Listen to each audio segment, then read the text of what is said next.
Ave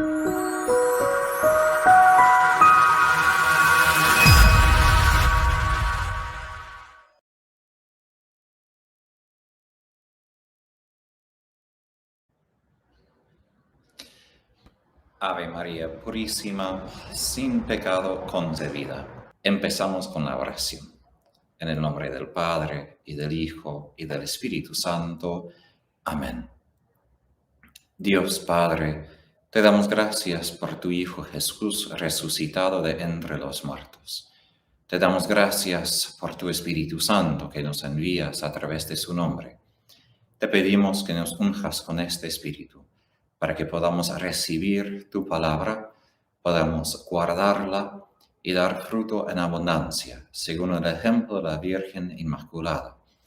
Pedimos que tus santos ángeles nos protejan, nos guíen y nos ayuden a alabarte, a servirte en todas nuestras vidas. Todo eso pedimos en nombre de Jesús nuestro Señor. Amén. En el nombre del Padre, y del Hijo, y del Espíritu Santo. Amén. Estoy haciendo un progreso en ese libro bastante más lento de lo que pensaba. Voy a intentar hoy ya pasar por el tercer capítulo, porque unos temas de las cartas son semejantes a las cartas que ya habíamos leído. Entonces no voy a repetir tanto en detalle ciertos temas. Hoy comenzamos con la última carta en el segundo capítulo, que es la carta a la ciudad de Tiatira, el versículo 18. Escribe al ángel de la iglesia de Tiatira. Esto dice el Hijo de Dios, cuyos ojos son como llama de fuego, cuyos pies parecen de metal precioso. Si me ves mirando abajo es porque aquí tengo mi tableta con algunos comentarios para asegurar que estoy compartiendo la mejor información. La ciudad de Tira era la ciudad de menos importancia. Era una ciudad de comercio y también de fábricas. Y probablemente si el mensajero llevó estos libros o esas cartas en la orden aquí mencionados, entonces antes estaba subiendo al norte, en la ribera, en la costa de lo que es hoy Turquía, y ahora se habría doblado al sureste de Pérgamo y había viajado como 60-70 kilómetros en el camino principal hacia Sardis. Hoy se encuentra otra ciudad que se llama Akhisar sobre el sitio de Tiatira. Y allí encontramos la mujer Lidia, quien era una mujer de púrpura. Ella compraba y hacía púrpura, esas telas de color morado, y ella fue la primera conversa en Filipi. Y ella era de esta ciudad originalmente. Entonces, esa ciudad fue conocida por sus gremios comerciales. Y hay inscripciones ancianas que describen los que hacían zapatos, zapateros, los que hacían telas de diferentes colores y también los que hacían fundiciones de bronce. Esos gremios eran los centros de la vida y social y religiosa, y probablemente cada de esos gremios tenía como su patrono un dios pagano, como hoy en los lugares católicos tenemos santos como patronos de diferentes lugares, como de policía, por ejemplo, de hospitales. Entonces los cristianos, como en las otras ciudades, probablemente experimentaban presión y social y económica para participar en esto. Y el dios principal de esa ciudad era Apolón. Entonces, cuando Jesús se presenta como Hijo de Dios, eso es un título que no es mencionado en otro lugar en ese libro de Apocalipsis. Y es justo un nombre para contradecir el título de Apolón, porque Apolón era el hijo de Zeus, el hijo de Dios. Pero Jesús aquí está diciendo que él de verdad es el verdadero Hijo de Dios. y que tiene estos ojos con llamas de fuego, indica que como Señor resucitado, Él ve a todo con una mirada penetrante. Él ve todo como transparente, nada queda escondido frente de sus ojos. Y que sus pies están como de ese metal, indica su poder, su autoridad. En total, esta imagen de Jesús representa a Él como juez, que debe, en algún sentido, hacernos sentir incómodos. Antes de seguir, a veces nosotros queremos ver imágenes de Jesús que son muy humanas. Está bien, Jesús era completamente humano, pero hay que recordar siempre que Jesús no es solamente humano. Y en esas cartas Jesús hasta amenaza a los cristianos con castigo, con juicio, para que se arrepientan. Y cuando estamos frente de Jesús, de verdad no siempre vamos a sentirnos cómodos. Y de hecho, si siempre estamos cómodos con Jesús, algo anda mal. O hemos ya alcanzado la perfección de los santos en el cielo, lo que yo dudo. Al menos yo sé que no estoy ahí yo. Entonces, ahí Jesús representa como una amenaza, no contra nosotros en sí, porque Él murió por nosotros, sino contra nuestra satisfacción en nosotros mismos, nuestra satisfacción de sí. Eso es lo que Él amenaza, porque Él quiere quitar cualquier autosatisfacción de nuestras vidas, nuestros corazones. Ahora, seguimos. Conozco tu conducta, tu caridad, tu fe, tu espíritu de servicio, tu paciencia. Tus obras últimas superan a las primeras.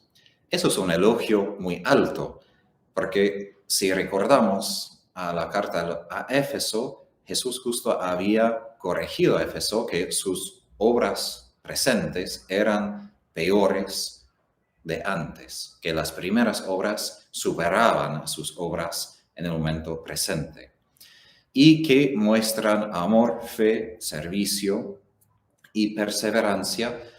Son las virtudes quizás más necesarias en ese libro.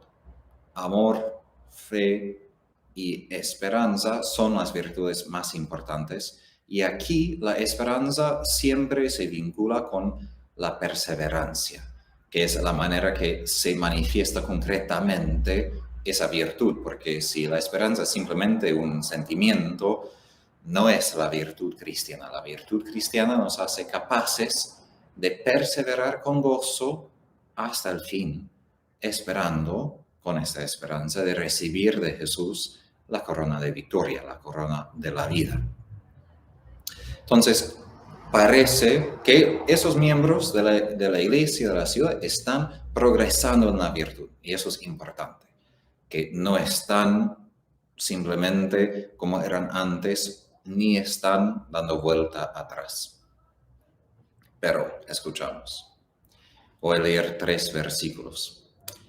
Pero tengo contra ti que toleras a Jezabel, esa mujer que se llama profetisa, y estás enseñando y engañando a mis siervos para que forniquen y coman carne inmolada a los ídolos. Le he dado tiempo para que se arrepienta, pero no quiere arrepentirse de su fornicación. Mira, a ella voy a arrojarla al lecho del dolor, y a los que adulteran con ella a una gran tribulación, si no se arrepienten de sus obras. Y a sus hijos los voy a herir de muerte. Así sabrán todas las iglesias que yo soy el que sondea los riñones y los corazones, y yo les daré a cada uno de ustedes según sus obras. Ahora, aún con este elogio, Jesús todavía tiene una crítica. Y creo que mencioné hace unas conferencias de que Jesús nos visita y con consuelo y con desolación. Él tiene algo para fomentar, que son nuestras virtudes, buenas calidades, y también algunas cosas para arrojar. Entonces, si tenemos un encuentro verdadero con Jesús, va a ser no totalmente bueno ni totalmente malo.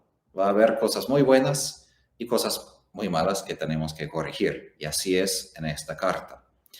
Su disatisfacción esta es a causa de su tolerancia de un maestro falso. Esa tolerancia, como había comentado en las últimas conferencias, no es una virtud, porque es como dejar que un león fiero esté en medio de una ciudad con capacidad de matar a niños y personas y no estamos poniéndolo en una jaula, ¿no? Los que están en los zoológicos tienen que cuidar bien a esos animales para que no hagan daño a las personas. Y lo mismo, un maestro falso es como este león que puede hacer mucho daño a la comunidad. Y no es nada de virtud tolerar esto mientras que la persona misma, histórica en esta iglesia, refiere aquí a la esposa extranjera del rey Ahab, quien promovió mucho la idolatría en Israel, en el reino del norte, y empezó con el culto del dios pagano Baal. Y ahí tenemos los cuentos del profeta Elías, cuando enfrentó los profetas de Baal. Ahora, esta profetisa, maestro falso, dice que habla para Dios, pero de hecho no. Ella enseña, pero engaña. Y enseña que los cristianos pueden ser como prostitutas, es decir, que no tienen una fidelidad completa. Comenté de esto en la carta anterior. Aquí, como con la práctica de los nicolaitas, parece que está enseñando de la misma manera que hay que suavizar los compromisos radicales de Jesús y del Evangelio. Porque de hecho siempre es difícil vivir en una sociedad donde estamos bajo presión constante de participar. Y tenemos que seguir diciendo no, y no, y no. Y por esto vivimos en una iglesia, porque necesitamos una otra sociedad donde es normal vivir como nosotros vivimos. Si nosotros solo vivimos en una sociedad opuesta al Evangelio, no vamos a poder resistir siempre. Ahora, Jesús en el Evangelio ha dado sus avisos más fuertes contra los que enseñan doctrinas falsas, porque engañan a los más pequeños. Y Santiago también en su carta advierte fuertemente a los maestros, porque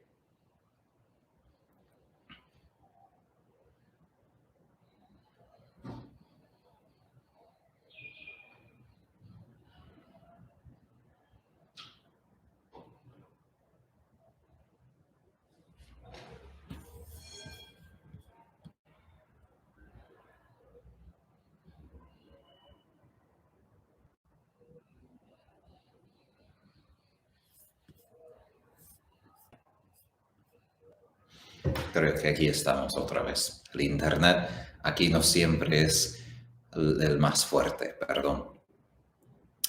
Jesús da su aviso más fuerte contra los que engañan a los más pequeños, y Santiago en su carta también advierte que los que enseñan en la iglesia van a ser juzgados más severamente que los demás.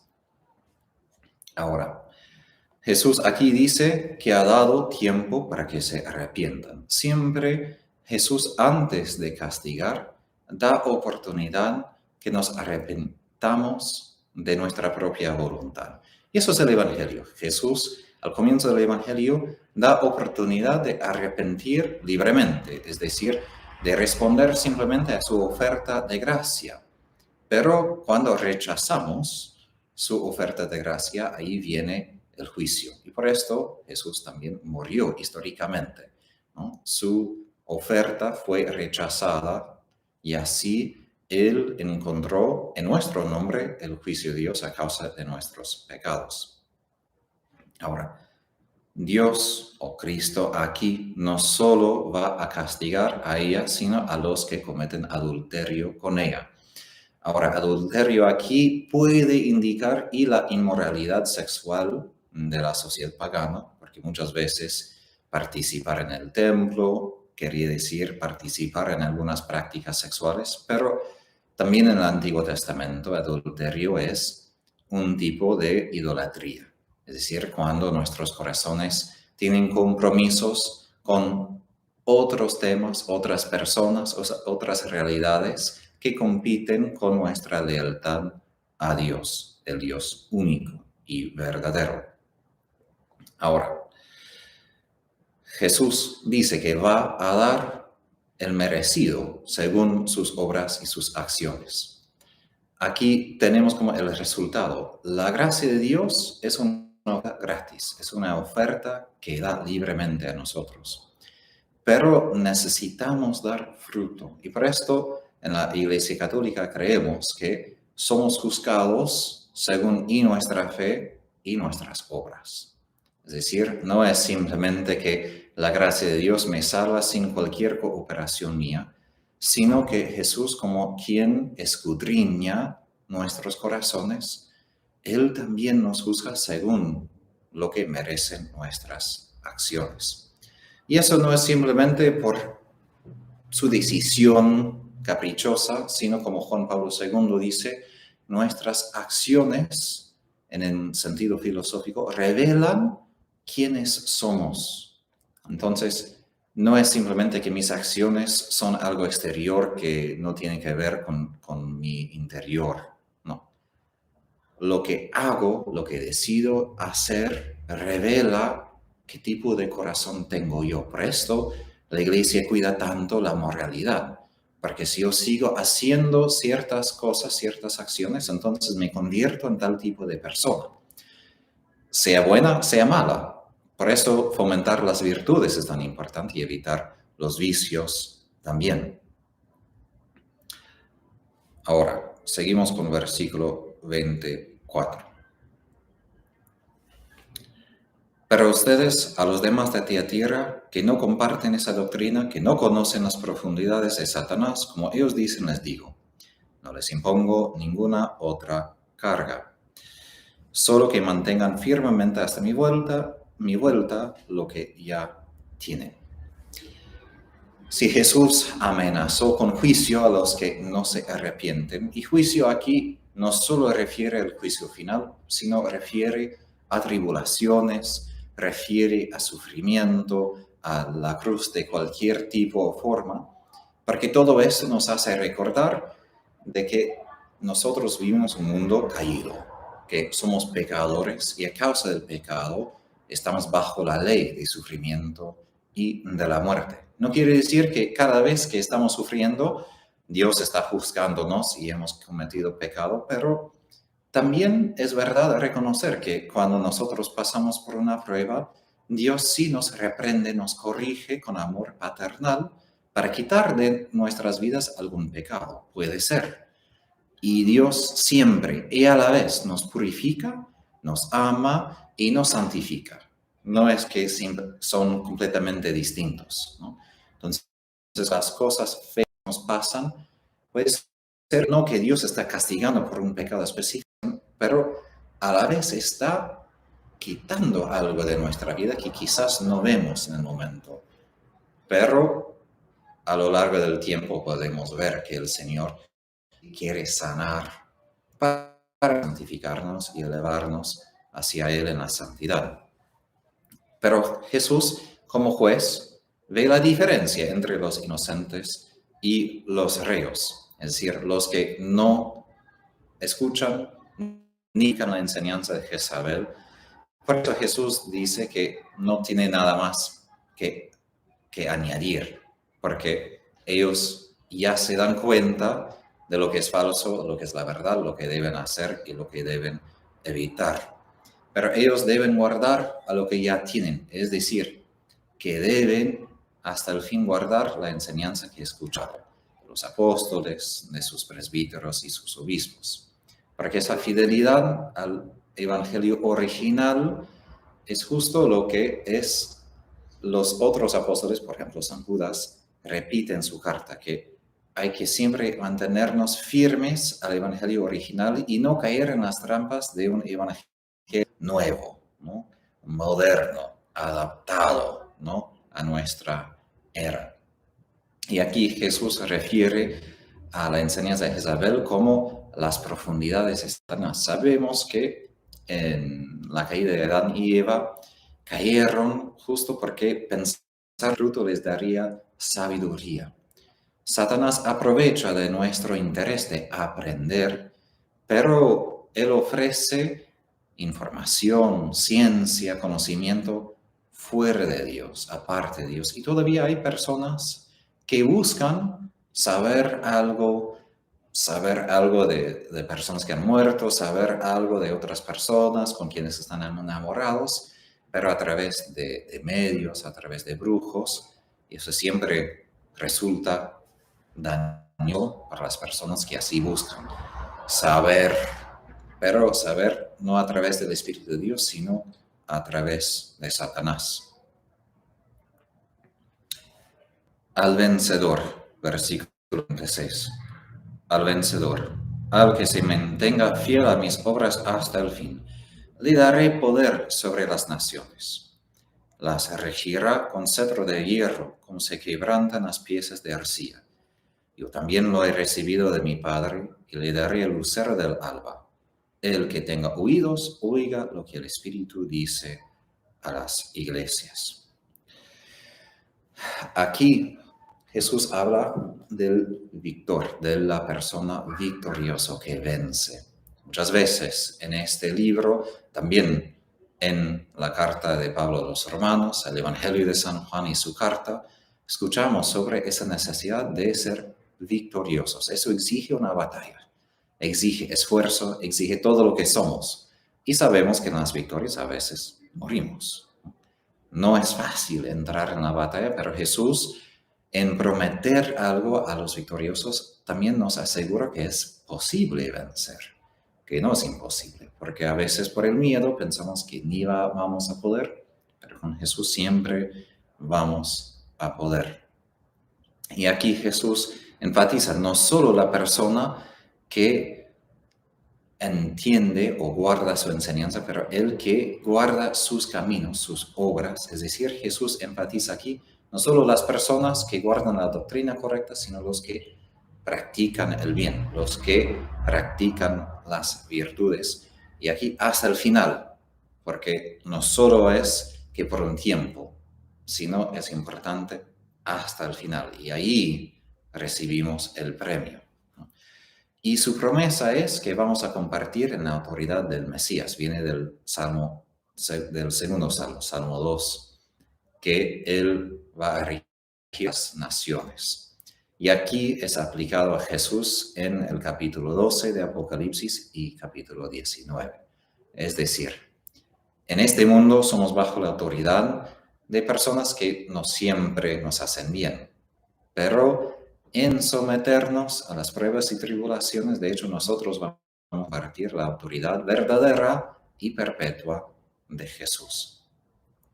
Y a eso el Señor añade de que vamos a recibir el lucero, que era la estrella última y más brillante en la noche, es decir, es la planeta Venus, no sé en español exactamente cómo decir, pero también es la que se ve en la mañana y se ve primeramente en la noche. Aquí, a través de prometer eso, Jesús promete que vamos a compartir su luz, su presencia, su victoria y su autoridad de regir a los que perseveren hasta el final. Ahora, ya hablé un poco sobre la gran pregunta. Si Dios juzga a nosotros en esta vida.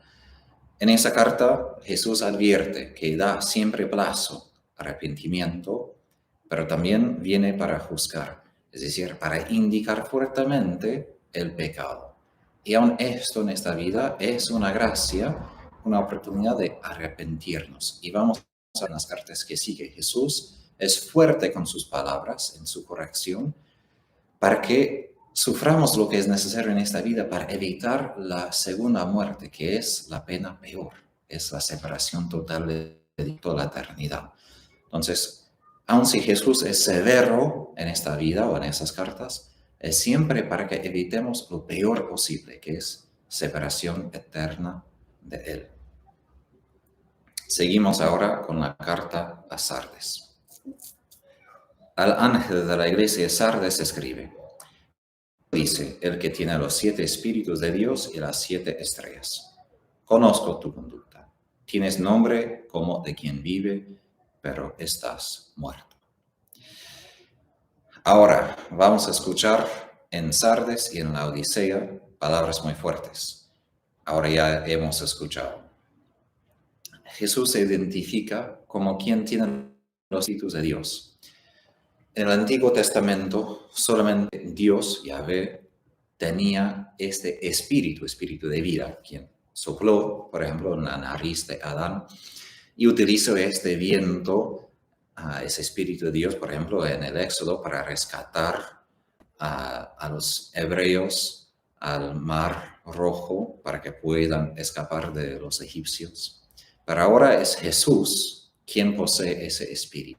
Esto es lo que quiere decir que Él es el Mesías, ungido por ese espíritu, pero no solo que es ungido, pero Él tiene la capacidad de dar, de compartir ese espíritu, porque Él es ungido con ese espíritu de tal manera que lo posee en completo, es decir, el número 7, y lo puede compartir con nosotros. Y Él tiene las 7 estrellas. En el primer capítulo, si recordamos, las estrellas son las 7 iglesias, es decir, toda la iglesia. Él y posee el espíritu y posee la iglesia. Y los dos van juntos, ¿no? La iglesia es el lugar donde debe habitar, porque la iglesia es el cuerpo de Cristo y el cuerpo de Cristo es ungido con este espíritu. Y Él dice, como siempre, conozco tu conducta. Conocer, es decir, Él conoce desde adentro, no solo mira desde afuera, conoce el corazón. Y Él dice, tienes nombre de quien vive, pero estás muerto. Y sigue después. Ponte en vela, reanima lo que te queda y está a punto de morir, pues no he encontrado tus obras llenas a los ojos de mi Dios. Esto es bastante fuerte por palabras de Jesús. Puede ser que esta iglesia fue bastante viva, puede ser que estaba creciendo en números y que disfrutaba de la estima de la comunidad aún pagana. Quizás estaban económicamente bien y compartían sus recursos con los más necesitados. Pero algo estaba en ellos que les hizo dormir, estar adormidos, de estar en una autosatisfacción que los llevaba a la muerte. ¿Qué podría ser tan malo? Aquí que Jesús habla de su condición de una manera tan severa, es para indicar que no está sin esperanza, que cualquier situación, aun la peor, aun la más severa, es posible redimir. Es decir, Jesús como Salvador justo ha redimido a todo y a todos. Y aun cuando habla tan severamente es porque hay esperanza para que se sane. Aquí Jesús dice, ponte en vela, es decir, tienen que despertarse de su sueño, de pensar que son vivos cuando son muertos. Ahora, puede ser que han cometido algo de mortal. Es decir, que puede ser que están practicando la fe, que exteriormente están en las obras, que están haciendo mucho, pero que todavía tiene algo personal que está en el pecado mortal. Hoy en día, por ejemplo, es muy común en eso en cuanto a los pecados sexuales, que hay personas que practican mucho en la iglesia, pero en su vida personal no obedecen a Dios en cuanto a sus exigencias sobre la moralidad sexual, ¿no? Entonces, exteriormente tiene algo de apariencia de que son vivos, pero el Señor ve desde adentro su conducta y ve todo y se da cuenta que todavía no son vivos. Y eso es una enseñanza difícil en el mundo de hoy, que es un pecado mortal hace nosotros totalmente muertos. Es decir, podemos hacer un montón de buenas cosas, podemos rezar, podemos hacer cualquier cosa, practicar la fe, pero si tenemos aún un pecado mortal, estamos muertos espiritualmente. Y por eso es tan importante que Jesús se refiere a sí mismo como el que tiene los 7 espíritus de Dios. Él es quien envía el Espíritu para santificarnos. Él es quien nos hace vivos desde adentro como a través de este Espíritu. Y en decir que estos cristianos no son vivos, es decir, no tienen ese Espíritu que Él puede dar, que Él ofrece libremente como el Mesías. ¿Por qué un pecado mortal? Porque si pudiéramos entender que es un pecado mortal, es un rechazo total de Dios, de nuestras vidas. Y ahí entra parte del engaño de Satanás de que podemos tener algo de una transigencia, creo es la palabra, un compromise en inglés. De que, bueno, si yo quiero amar a Dios, quiero servir a Él aquí, pero todavía yo tengo una cosa aquí. Y eso sería como un matrimonio que el hombre, como utilicé el ejemplo la última vez, ¿no? Que dijera a su mujer, soy fiel 99% del tiempo, pero 1% del tiempo no soy.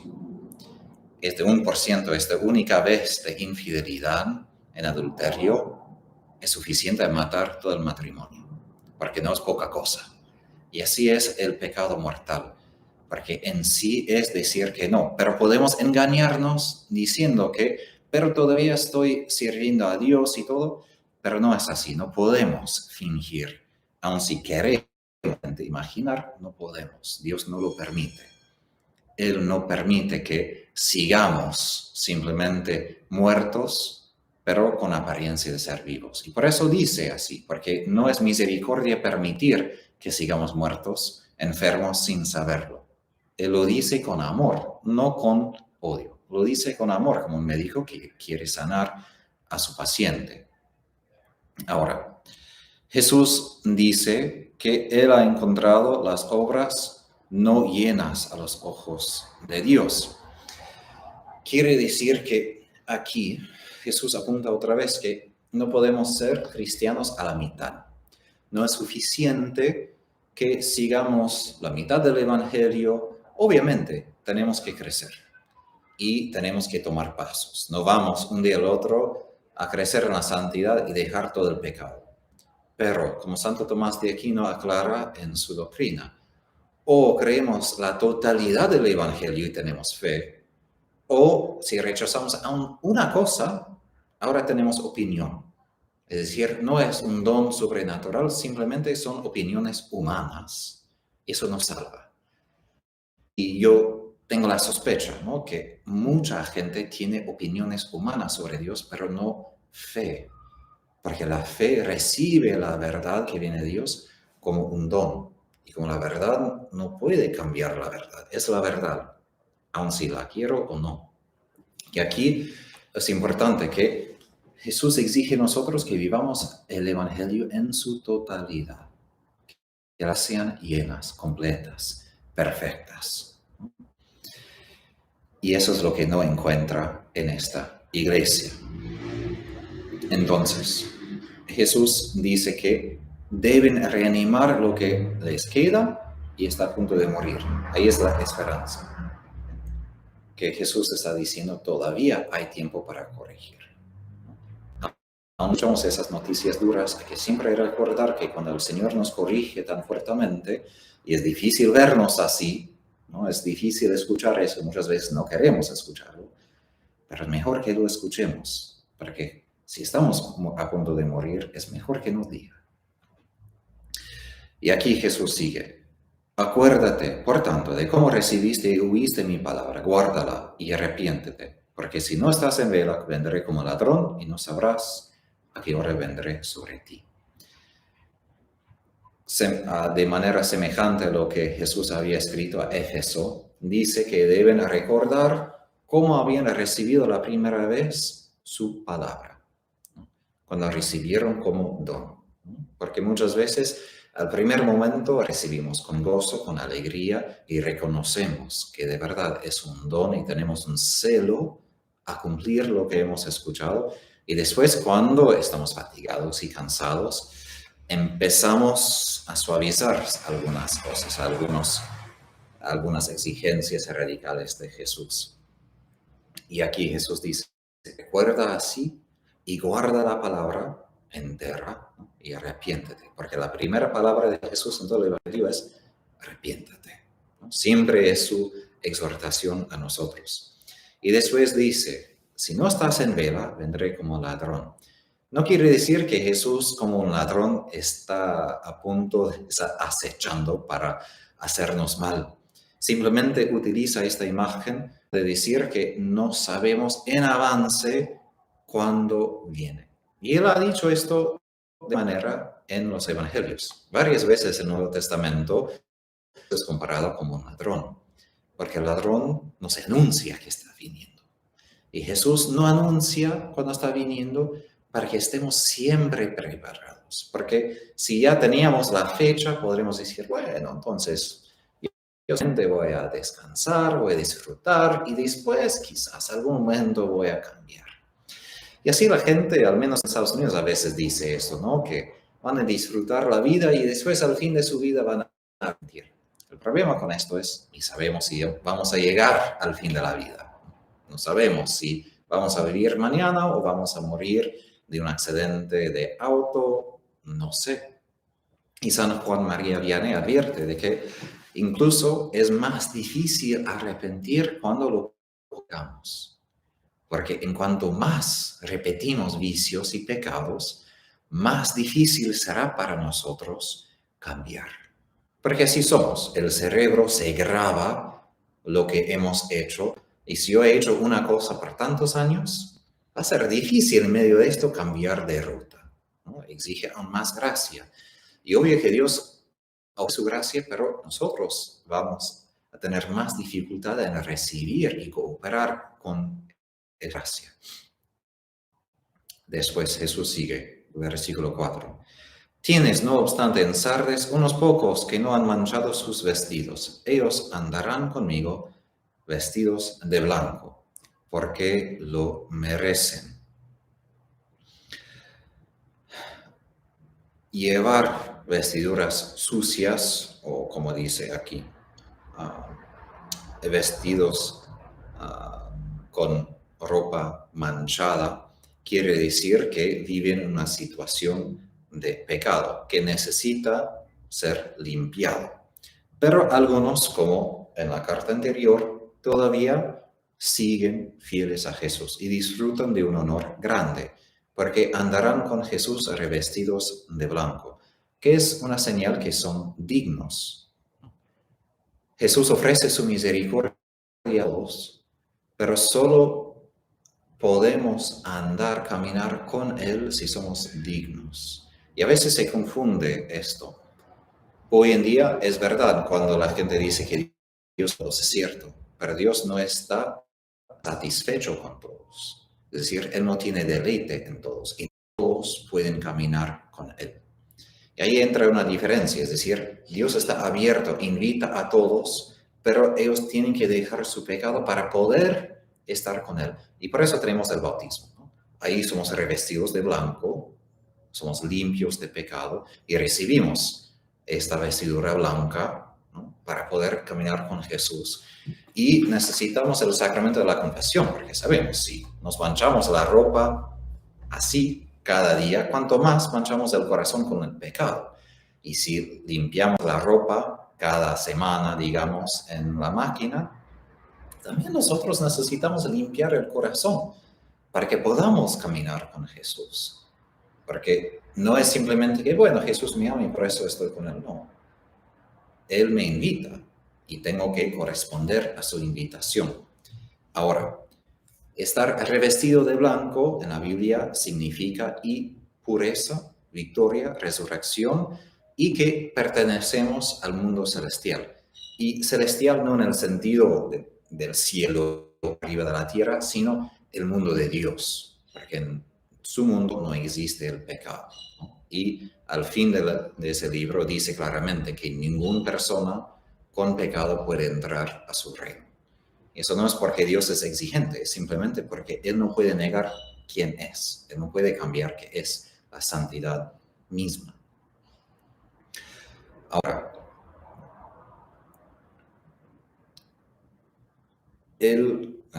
perdón, voy a seguir. Ellos andarán conmigo vestidos de blanco porque lo merecen. El vencedor será así revestido de blancas vestiduras, y no borraré su nombre del libro de la vida, sino que me declararé por él delante de mi Padre y de sus ángeles. El que tenga oídos, oiga lo que el Espíritu dice a las iglesias.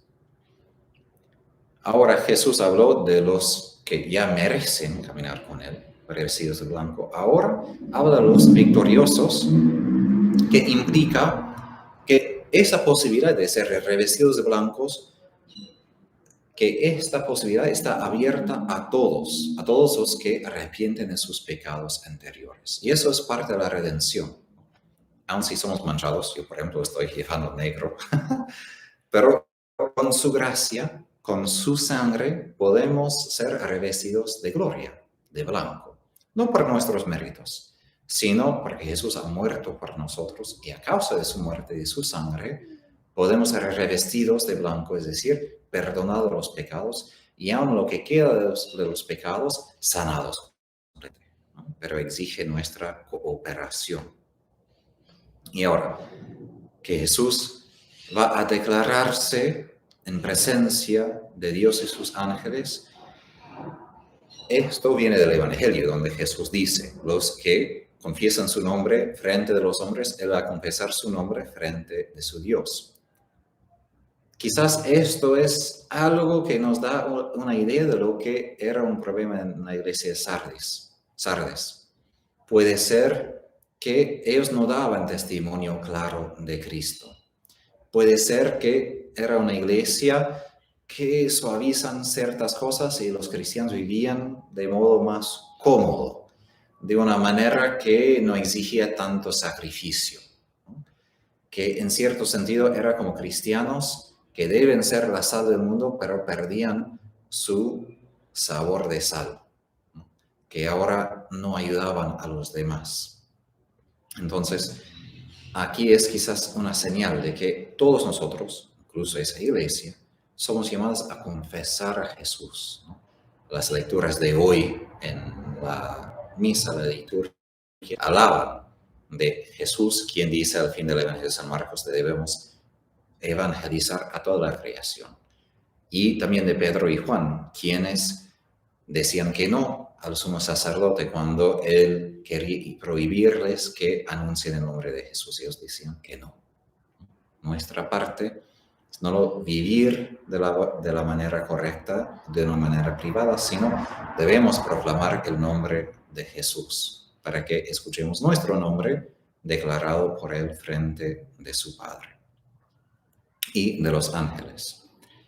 Y eso de no borrar el nombre del libro de la vida, el libro de la vida en el Antiguo Testamento refiere a esa tradición de los judíos que Dios tenía los nombres de los que iban a ser parte de su pueblo por toda la eternidad. Y obvio que nuestra esperanza es que sí, nuestro libro está escrito ahí. Ahora, que existe tal libro de verdad o no, no tenemos idea exactamente, pero refiere a eso que Dios ya sabe, ya tiene planeado quiénes van a ser salvados. No porque Él solo salva a algunos y no a otros, sino porque Él ya entiende desde antemano lo que serán nuestras decisiones. Pero tenemos nosotros la responsabilidad de cooperar con su gracia para que nuestro nombre esté ahí y no borrado. Ahora, seguimos con la iglesia de Filadelfia. Esta iglesia es la segunda iglesia, como Esmirna, que recibe aliento y ninguna corrección. Ahora, Filadelfia es como 50 kilómetros al sureste de Sardes. Como Sardes era un centro comercial que también era una ciudad próspera y estaba en el medio de la intersección de dos rutas de comercio. Y también era como la puerta hacia Frigia, que era otra Asia. Ahora todas ellas se encuentran en la provincia romana de Asia Menor. Pero Filadelfia desde Filadelfia había otra autopista, ¿no?, hacia Frigia, otra provincia romana en Turquía. Los cristianos en Filadelfia estaban en conflicto con la comunidad judía en esta misma ciudad, y probablemente, de lo que entendemos de la carta, los cristianos eran excluidos de la sinagoga, porque recordamos, los primeros cristianos no se identificaban como judíos, sino como judíos que encontraban al Mesías en Jesús. Y los cristianos en esa iglesia permanecían fieles a Jesús a pesar del rechazo de los judíos, quienes se declaraban como el pueblo de Dios, pero perdían ese privilegio de ser su pueblo al oponerse a Dios, porque al oponer a su pueblo, como Pablo lo hacía, oponerse a Dios mismo. Ahora, Jesús empieza. Al ángel de la iglesia de Filadelfia escribe: esto dice el santo, el veraz, el que tiene la llave de David. Si él abre, nadie puede cerrar. Si él cierra, nadie puede abrir. El santo es un nombre muy común de Dios en los profetas. Por ejemplo, Elías en Oseas. Entonces, significa como Dios, el Dios del Antiguo Testamento. Y eso es importante porque habla de los judíos, ¿no?, quienes solo leían en esa ciudad el Antiguo Testamento. Ahora, aquí no solo refiere a una persona que dice la verdad, sino quiere decir que Jesús es una persona íntegra, una persona fiel, es decir, una persona que cumple lo que Él dice, es fiel a su promesa. Que tiene la llave de David, quiere decir que está afirmando que es el Mesías, el heredero de David. Y eso refiere a una profecía de Isaías 22. Ahí Dios reemplaza uno que estaba el segundo en autoridad bajo David, quien tenía las llaves, no de David, sino el rey, bajo el rey para abrir la ciudad. Y nosotros vemos esto en la bandera del Vaticano, tiene 2 llaves. Y eso fueron las llaves que Jesús también entregó a Pedro. Que Jesús aquí utiliza esa referencia de Isaías, dice que Él tiene la autoridad de verdad, porque es el nuevo de abrir y de cerrar, tiene la autoridad de permitir quién entra a formar parte de su ciudad, su iglesia, y quién no. Puede ser que aquí Jesús está implicando que como el que perdió su posición en Isaías 22, los judíos también han perdido su posición como quienes tienen autoridad sobre el pueblo de Dios, porque están rechazando a los discípulos de Jesús. Porque los cristianos aquí han estado excluidos, es decir, las puertas han sido cerradas por los judíos y no podían participar en la sinagoga. Pero Jesús está diciendo, ellos no tienen la autoridad, no tienen la última palabra, sino yo. Yo tengo la autoridad a abrir no solo la sinagoga, sino la ciudad de Dios, la nueva Jerusalén, que sabemos al fin de este libro va a bajar del cielo. Conozco tu conducta, Jesús siempre repite esto. Conoce todo lo que somos y lo que hacemos. Mira, que he abierto ante ti una puerta que nadie puede cerrar, porque aunque tienes poco poder, has guardado mi palabra y no has renegado de mi nombre. Jesús está diciendo aquí que Él, con su autoridad, ha abierto la puerta hacia la nueva Jerusalén, hacia su reino. Y a pesar de que ellos tienen un poder limitado, es decir, que tiene un estado social probablemente bajo y probablemente un estado económico bajo en la ciudad de Filadelfia, todavía a pesar de su sufrimiento han guardado la palabra de Jesús, no han renegado de su nombre. Es decir, han confesado a Jesús como Mesías y Señor, aún bajo la presión de negarlo. Mira, que te voy a entregar algunos de la sinagoga de Satanás, de los que se proclaman judíos y no lo son, sino yo haré que vayan a postrarse delante de tus pies, para que sepan que yo te he amado. Otra vez aquí tenemos palabras fuertes de Jesús, llamando a los judíos la sinagoga de Satanás. La idea aquí creo que mencioné en otra carta anterior. No que Jesús está simplemente identificando a todos los judíos con Satanás. Hay que recordar, Jesús corrigió a Pedro con ese nombre, llamándolo Satanás. Satanás es el adversario de Dios, de su plan, de su voluntad. Y los judíos de esa ciudad, si están excluyendo a los discípulos de Jesús, si están negando que Jesús es el Mesías, entonces son adversarios de la voluntad de Dios, son adversarios de Jesús. Y por esto lo llama sinagoga de Satanás. No para insultar, pero para indicar que no están cumpliendo el designio de Dios, ni están cumpliendo la voluntad de Dios, sino la voluntad del adversario. Por eso Jesús sigue, de los que se proclaman judíos y no lo son, sino que mienten. No es probable que aquí a propósito están decepcionando a los demás que de verdad no son judíos, es decir, que no son circuncidados ni nada, sino que Jesús está indicando que dicen que son judíos, dicen que quieren mi palabra, que quieren cumplir mi ley, pero en la realidad no están guardando mi palabra ni están cumpliendo mi voluntad. Entonces, de hecho, aun si tiene como el nombre de judío por haber sido circuncidado y todo, no son de Dios.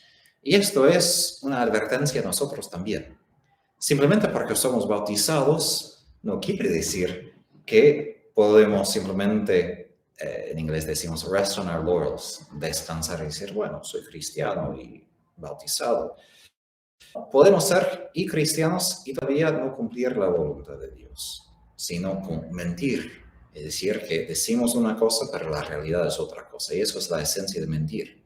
Que decimos una cosa, pero la realidad es otra. Y eso es una situación falsa. Es la situación que queremos, más que todo, evitar. Pero Jesús aquí dice que hará que estos judíos vayan a postrarse delante de sus pies. Es una referencia a Isaías, creo, 49 y 60, donde Dios promete que los hijos de los opresores se postrarán frente de su pueblo. Ahora, el pueblo de Dios, en la mentalidad de los judíos, son ellos, los judíos.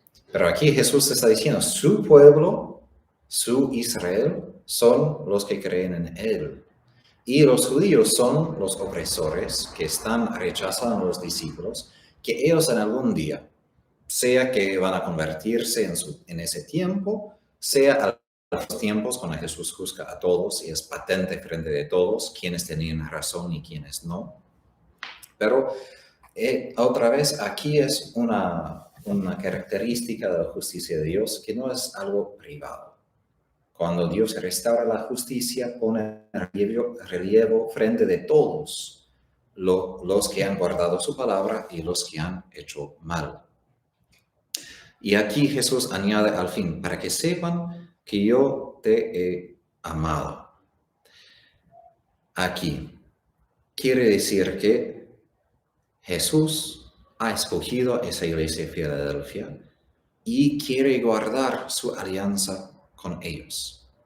Y implica la vindicación de estos seguidores de Cristo al fin de la historia, pero realmente indica aquí que el que Jesús tiene para esta comunidad será manifestado de manera muy concreta.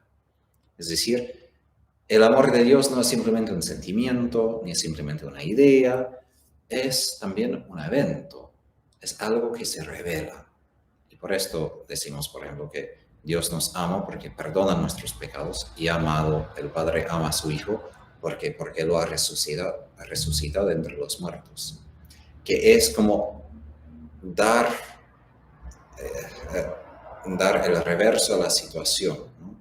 De muerte a vida. Y aquí los cristianos excluidos, pero son de verdad miembros del pueblo de Dios, ¿no? Y los que se dicen que son miembros del pueblo de Dios van a tener que reconocer que no eran, que habían perdido su herencia, ¿no? por mentir, por perseguir a Jesús en sus discípulos.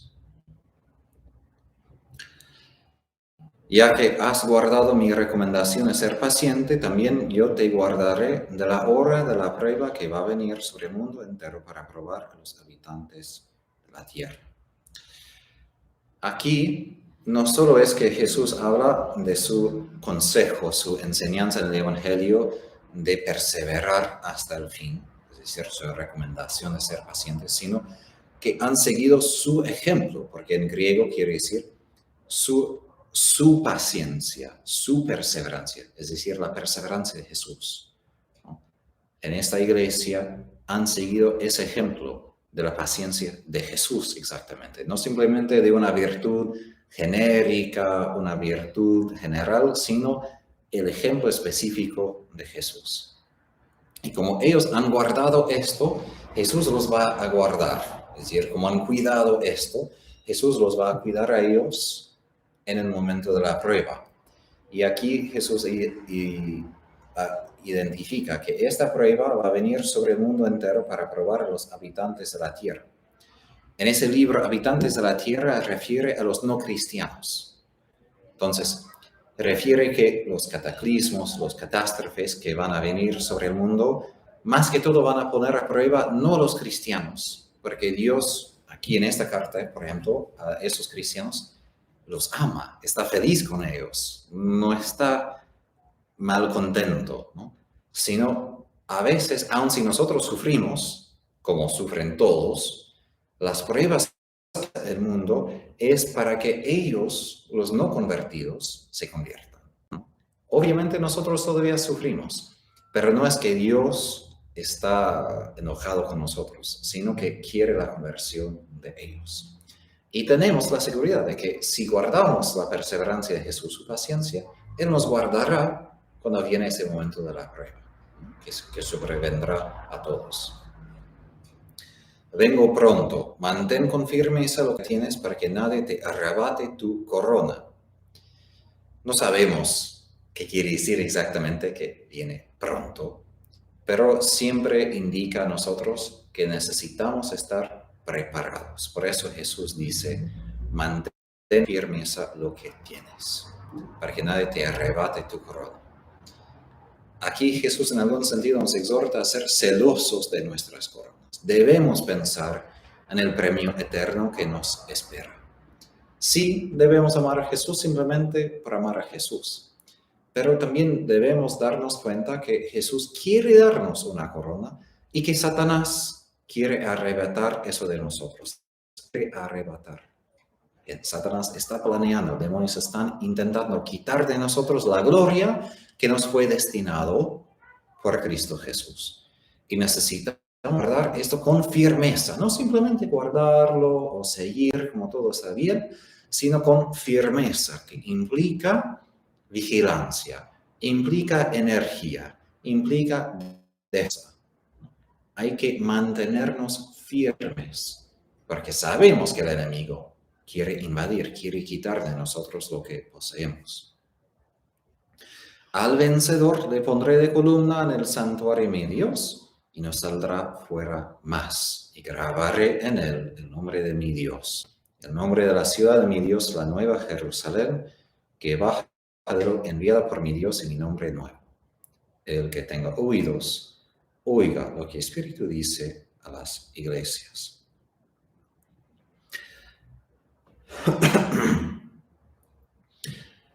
Ellos que fueron excluidos de la sinagoga ahora van a formar parte de este templo de Dios, van a ser pilares en este templo donde permanecerán para siempre. Es decir, que su presencia en la morada de Dios va a ser absolutamente seguro. Y Jesús va a manifestar para que todos miren, todos vean que pertenecen a Él en inscribir el nombre de Dios en su frente. Ahora, en el Antiguo Testamento solo el sumo sacerdote tenía en su mitre el nombre de Dios aquí. Entonces es una dignidad muy alta que Dios quiere poner su nombre en nuestras frentes. No solo en los sacerdotes, sino a todos nosotros que somos fieles.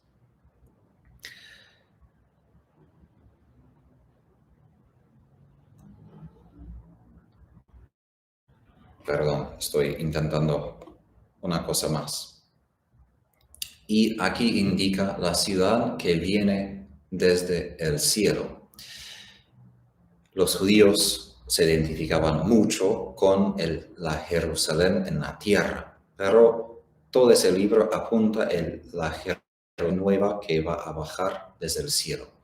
Entonces, aun si hoy los cristianos no formaban parte de esa Jerusalén en la tierra, tiene esa seguridad que van a formar parte de la Jerusalén que permanece para siempre, porque hay que recordar, la Jerusalén terrenal ya fue destruida una vez, estaba en medio de ser construida otra vez, va a ser destruida otra vez. Pero nosotros tenemos la certeza que vamos a formar parte de esa Jerusalén eterna, que no será destrucción y vamos a estar allí para siempre con seguridad. Aquí terminamos. Todavía falta una carta y después seguimos con todo el libro. Te pedimos, Jesús, la gracia de escuchar estas palabras, de guardarlas y de cumplirlas en nuestras vidas. Pedimos por la gracia de arrepentirnos, mantenernos firmes, para que seamos victoriosos y compartamos la corona de la victoria contigo en el cielo. Y la bendición de Dios, Padre, Hijo, Espíritu Santo, descienda sobre ustedes, permanezca para siempre. Amén. Gracias por participar a ustedes y nos veremos el sábado que viene.